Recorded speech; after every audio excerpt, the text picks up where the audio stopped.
Beginning soft tissue inspection of the hand for palpation. Starting out here, we're looking at the distal palmar or distal transverse crease. So that would be this one here. And that would be representative when they flex. That would be where the MCP joint lies up, okay? These guys here. And then the next one would be the proximal distal crease, or the MCP crease, which would be here at the base of the fingers. So that one there, which is what a lot of people think are the MCP joints, but really it's this crease here. The thenar crease, which is this one here, along for the thenar eminence, which is this space here, the muscle bulk for the thumb. And then you got the hypothenar crease, or space, not really a crease, but that's the hypothenar space here, because this is the hypothenar eminence here. All right. So we're going to start out here on the radial side. We get the radial styloid process. So that's going to be this distalmost tip point of the radius bone, right as we're coming up to the proximal carpal row here.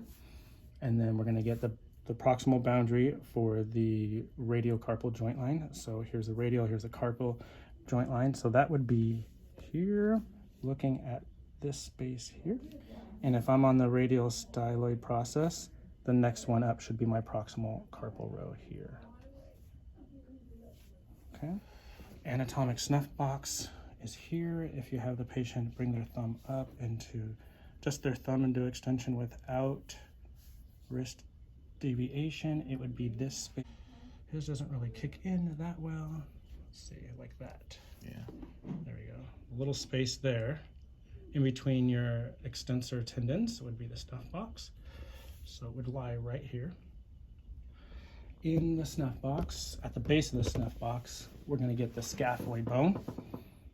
So the best way to do it is come off that radial styloid process, get to the next bony substance structure that I feel, which would be the scaphoid, and then I can have the patient ulnarly deviate, either actively or passively. And as I do that, I'm going to feel the scaphoid kick into my thumb a little bit right under my finger here.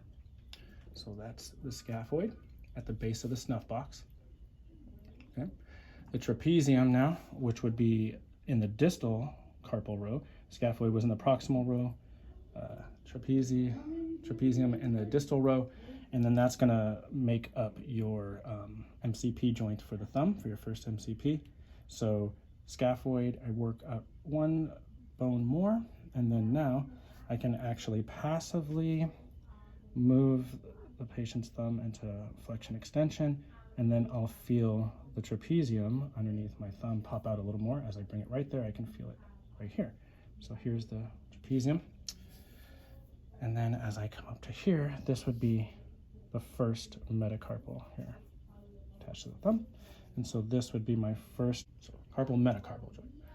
Okay, Cmc joint, that's the one. Tubercle of the radius, or Lister's tubercle. You go here on the dorsal side. I'm on the radius here. So I'm going to track my way just before the proximal carpal row, because I still want to be on the radius. It's going to be kind of medially here. And I'm going to track until I feel a little bit of like a shark, dorsal shark fin right here. So on the radius, radial styloid process is here. If I move around right here to the dorsal side, it'll be right there. Okay. So there's your Lister's tubercle, or the tubercle of the radius. Capitate. So I'm going to move distally from Lister's tubercle. Capitate's going to be ideally in line with the third metacarpal here. So I move up from this guy here. There's a little bit of a natural kind of fossa, or just like a divot here, which is going to be where ideally the capitate would sit. And then from here, I'm going to actively or passively flex the patient through right here. And then I should feel the capitate push into my thumb right here as the metacarpal moves away. The flexion. So right there, I can feel capitate right there in my left thumb. Okay. Immediately proximal to that third met.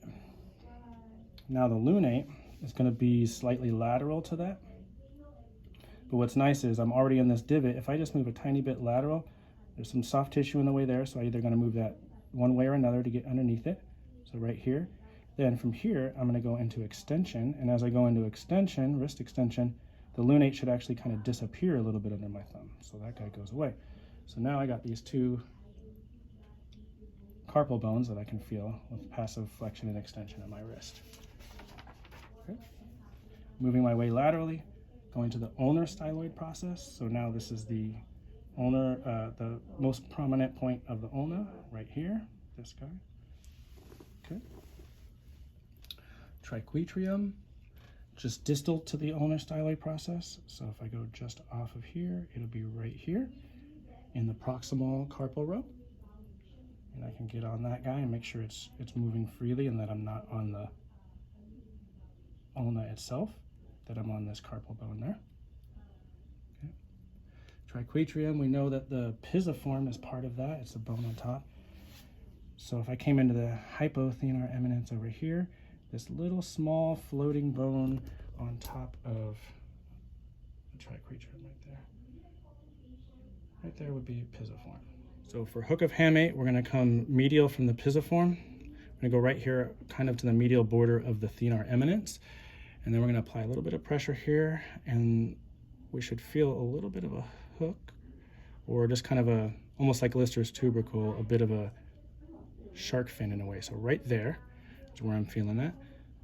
Now be careful because it's kind of tender, because it's also the location for Guyon's tunnel, which is going to go here, which is going to house the ulnar nerve for us as well. So if there's a little bit of sensitivity there, just know that that's what's going on underneath there. So hook of hamate here. I'm going to do the Tfcc, which is the triangular fibrocartilage complex. We'll actually just do this hand if you want. It's going to be right here on the ulnar side between my ulnar stylus and my triquetrium. This space right here, feeling that soft tissue, that is going to be the Tfcc, and a little bit of pressure to that is usually tender if there's a tear or any kind of lesion or impairment going on. So that would be that right there.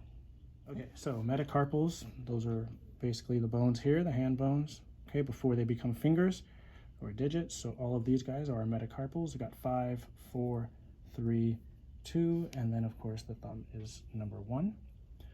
The first carpo-metacarpal joint, this would be my carpo-metacarpal, here and here. And then this would be my MCP, or my metacarpal phalangeal joint, here and here. And then this would be the IP joint, here and here. Phalange, distal phalange. Okay, so we have our proximal, middle, and distal phalange here on the first or second digit. This would be our MCP joint for metacarpal to phalange for each one of these. And here. Okay. And then the phalanges, of course. We just went through each one.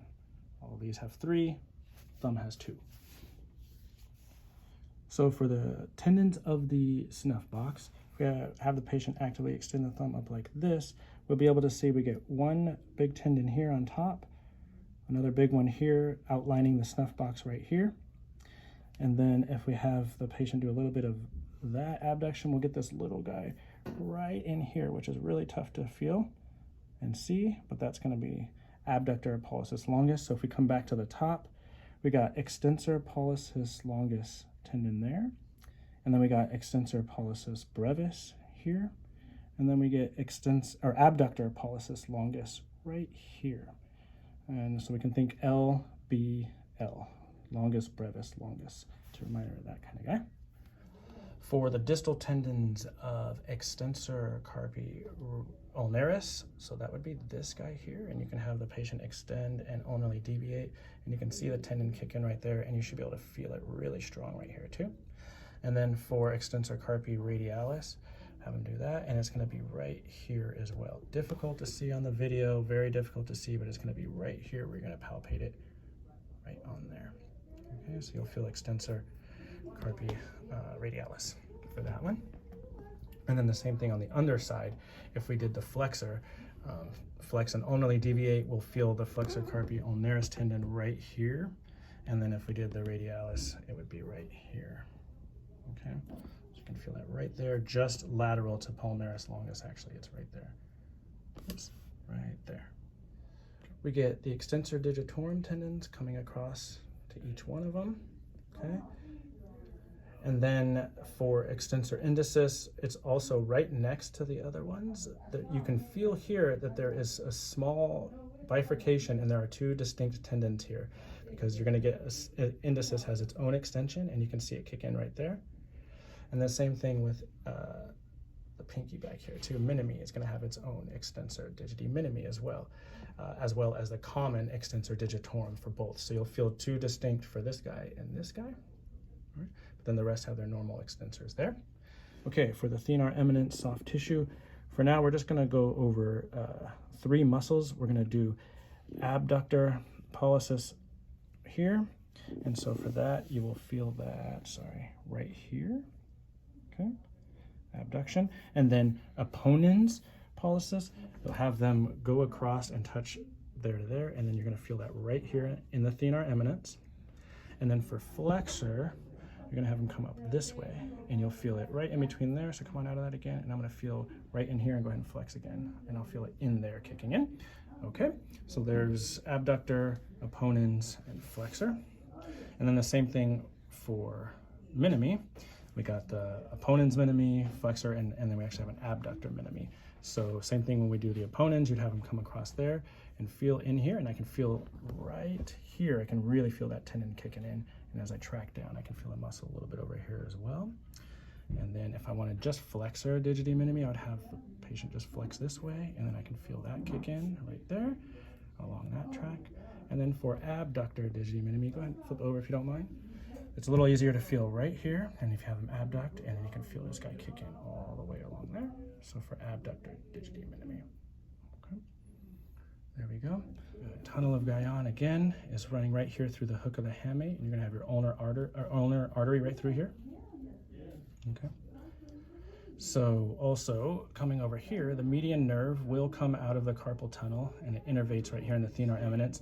So sometimes it's actually palpable right in the thenar eminence in here. So if you can find that on your person, great. But if not, don't stress out.